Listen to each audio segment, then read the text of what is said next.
आप सभी को नमस्कार। लंबे अरसे बाद मैं आज पुनः एक छोटी सी क्लिप आप सभी के सामने प्रस्तुत करने जा रहा हूं। जो आपको चित्र में दिखाई दे रहा है, आप उससे लगभग ये बात समझ भी गए होंगे कि आज मैं किस मुद्दे पर बात करने जा रहा हूं। आज का जो हमारा मुद्दा है वो है वर्षा। वर्षा के बारे में मैं बात करते हुए देखिए, हमारे सामने बारिश का एक अद्भुत नज़ारा दिखाई दे रहा है और ये इस मानसून सत्र की अब तक की सबसे गहरी बारिश है और कहा जाए काफ़ी गंभीर वर्षा हो रही है। और हमको लग रहा है कि ये अब तक की सबसे ज़्यादा बारिश का मात्रा के हिसाब से देखा जाए तो अब तक की सबसे ज़्यादा मात्रा वाली बारिश हो रही है। इसे हम मूसलाधार बारिश के नाम देते हैं और ऐसी बारिश अक्सर देखा जाए तो मानसून के दौरान ही होती है। देखा जाए बारिश के लिए देखा जाए तो सबसे ज़्यादा जिम्मेदार इस भारतीय प्रायद्वीप में मानसून ही है और ऐसा माना जाता है कि पूरे भारतवर्ष में लगभग आधे से अधिक प्रतिशत की वर्षा, यूँ कह लें कि 2/3 वर्षा कहा जाए तो मानसून की वजह से ही संभव हो पाती है। और मानसून जिसका अर्थ अरबी भाषा के लोगों के द्वारा दिया गया है, जिसमें ये बताया गया है कि मानसून मौसम शब्द से बना हुआ है जिसका अर्थ होता है चलने वाली हवाएं।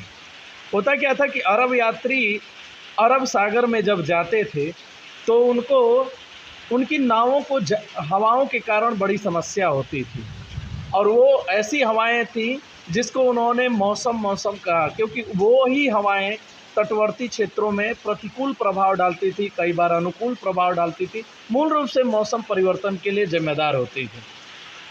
तो मौसम जो शब्द है वो अरबी भाषा का शब्द है जिसका अर्थ होता है चलने वाली हवाएं। तो बंधुओं, आपको बता दूं कि मैं पूरे भारतवर्ष के संदर्भ में देखा जाए तो ऐसा माना जाता है कि जून ऐसा महीना है जिसमें तमाम तरह के प्रभाव के चलते हवाओं का एक तरह से कहा जाए तो धरातलीय क्षेत्रों में प्रवेश होता है, जिसका पहला क्षेत्र होता है केरल।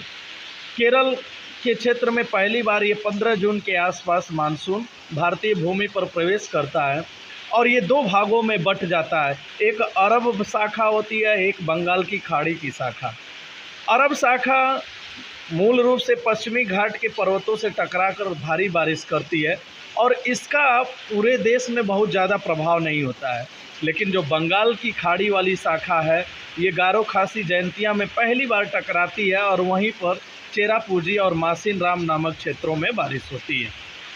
तो कहने का तात्पर्य ये है कि मानसून का ही एक बड़ा रोल होता है जो पूरे भारतवर्ष में बारिश करने के लिए जिम्मेदार होती है।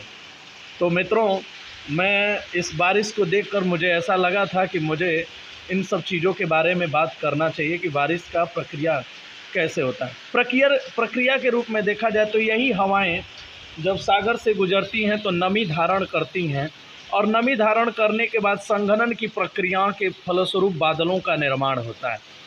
और जब आप बादलों वाला चैप्टर पढ़ेंगे तो उसमें देखेंगे बारिश के लिए मूल रूप से जो जिम्मेदार बादल होते हैं वो होता है वर्षा स्तरीय में, जिसको क्यूमुलोनिम्बस क्लाउड के नाम से जाना जाता है, जिसमें पूरी पानी की मात्रा ज़्यादा होती है और ऐसे बादलों का वजन भी बहुत ज़्यादा होता है और उसमें पानी की घनत्व जो होती है वो सबसे बड़े पैमाने पर पाई जाती है। इसीलिए इसकी नाभिक समय के साथ भारी हो जाती है और बड़े पैमाने पर हमारे क्षेत्रों में बारिश करती है।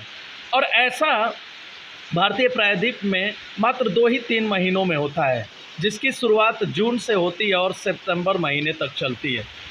इस वर्ष का यानी 2022 का जो सत्र है जिसको मैं वीडियो में रिकॉर्ड कर रहा हूँ, ये देखा जाए तो इसलिए अनूठा है कि इस बार देखा जाए तो 2 महीना यानी जून, जुलाई और अगस्त लगभग हमारे इस तराई क्षेत्र में, जो उत्तर प्रदेश का तराई क्षेत्र है, जो नेपाल का सीमावर्ती प्रदेश है, इसमें बारिश की मात्रा बड़ी कम हुई है। फसल भी आपको दिखाई दे रहा होगा वीडियो में, बहुत ही बेहतर कंडीशन नहीं कर सकते, पीलापन रोग इसमें पकड़ा हुआ है।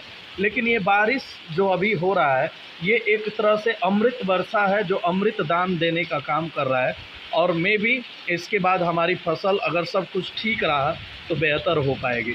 इस समय ये जो हरा हरा दिखाई दे रहा है ये धान की फसल है और धान की फसल में जो मोटा धान होता है, अब उसके कटने का लगभग 15 से 20 दिन बाद समय हो जाएगा। यानी सितंबर लास्ट और अक्टूबर फर्स्ट वीक में ये सब कट जाते हैं। और एक होता है जो पतला अनाज होता है, उसके कटने की अवधि उसके 15 से 20 दिन। यानी दीपावली एक त्यौहार होता है जिसके बाद लगभग अमूमन फसल कटते हैं या कट रहे होते हैं या पूरी तरह से कट गए होते हैं।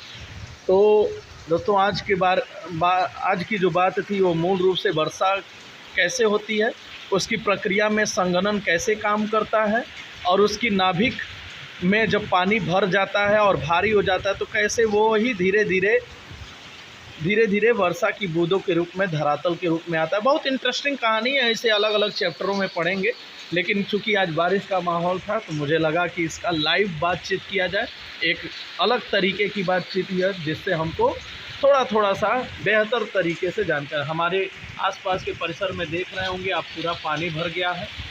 ये मेरा बोर्ड है जहाँ पर मैं अध्यापन का कार्य करता हूँ, और ये रहा एक सामने से नज़ारा जहाँ पर आप देख सकते होंगे कि बारिश की काफ़ी मात्रा ज़्यादा दिखाई दे रही है। रोड जो है वो पानी से पूरे के पूरे भरे पड़े हैं। मैं बाहर नहीं जा सकता इसलिए क्योंकि पानी की मात्रा काफ़ी ज़्यादा है, और ऐसे में कैमरा और मुझ में खुद भीगने का डर है। तो इसीलिए अब देखा जाए तो पानी ये इस मानसून का कहा जाए तो लंबे अवधि के बाद ये बढ़िया बारिश हुई है, जो किसानों के लिए एक तरह से अमृत दान देने का काम करे, किसानों की फसल के लिए।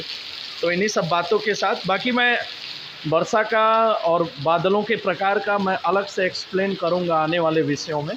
तब तक के लिए धन्यवाद। जय हिंद।